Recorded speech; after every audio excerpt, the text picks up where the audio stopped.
What is going on, Next Gen fam? You are in for an absolute treat this week. We got to sit down with Quinn O'Brien, the Vice President of Global Marketing and Brand at Lenovo. In this action-packed episode, Quinn gives you guidance on how brands can better market their products and even dives into the important lessons he learned when starting his career. These actionable insights are sure to give you the momentum you need to keep building your dream. So sit back, relax, and enjoy this episode of Mentor Momentum. Stay tuned. Looking back at kind of the coming out of college point, your 20-year-old self, is there one piece of advice that you would give, to that younger version of yourself? The thing looking back that I didn't do, which I don't think it was a mistake necessarily, but I've come to realize I would have been much better off if I'd done it, was to really understand how the various companies I worked for throughout my career made money, and really specifically where their profit came from.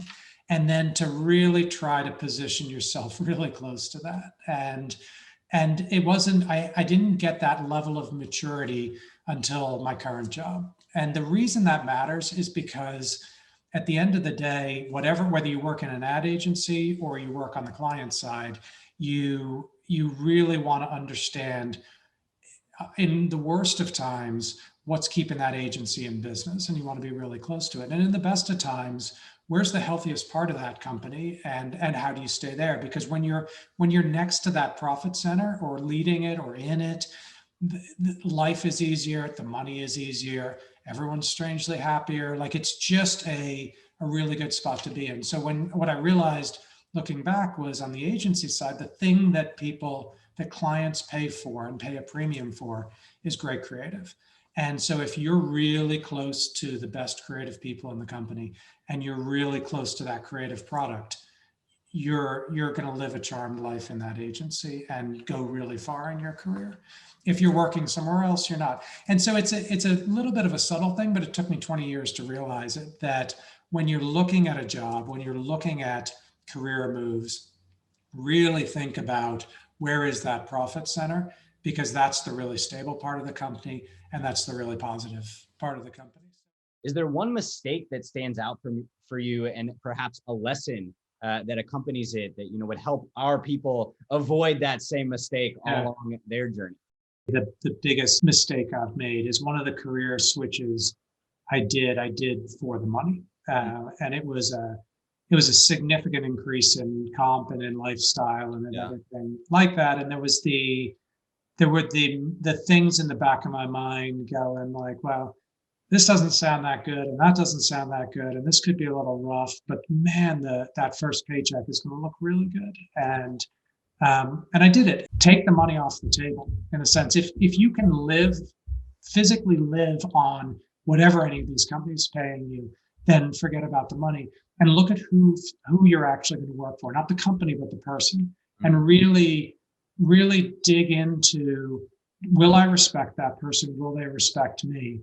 And do I feel like they're going to have my best interests at heart? Because when you're first coming out, and even in those first couple of jobs, that person is going to have a significant impact on your future career, both in what they overtly teach you about whatever craft you're in, but also in what they teach you about how to be a human at work, about how to be a leader, all those sort of things.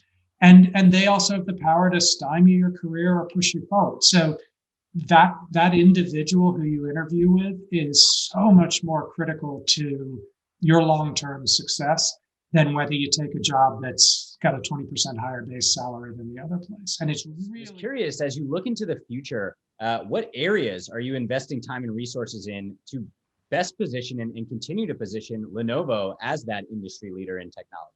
So a lot of my work is figuring out, how do you reposition the brand from being a great place to buy your devices from to a great place to come and buy true innovation and technology from. The other stuff that I'm thinking about is, how do you emerge from COVID as a large brand? Like, how do you come out of this pandemic as a global brand? And what are the things that you need to start talking about in the world to make sure that people still see you as relevant as you come out? So we're doing a lot of work on figuring out the areas where we have customers who are doing really important things in education, in healthcare, in the environment, and looking at how do we how do we tie our brand to the work that our customers are doing there in a way that isn't, trampling all over them or seeming disingenuous, but is going out and showing the rest of the world, hey, look, together we're working to cure cancer. We're working on distance learning. We're working on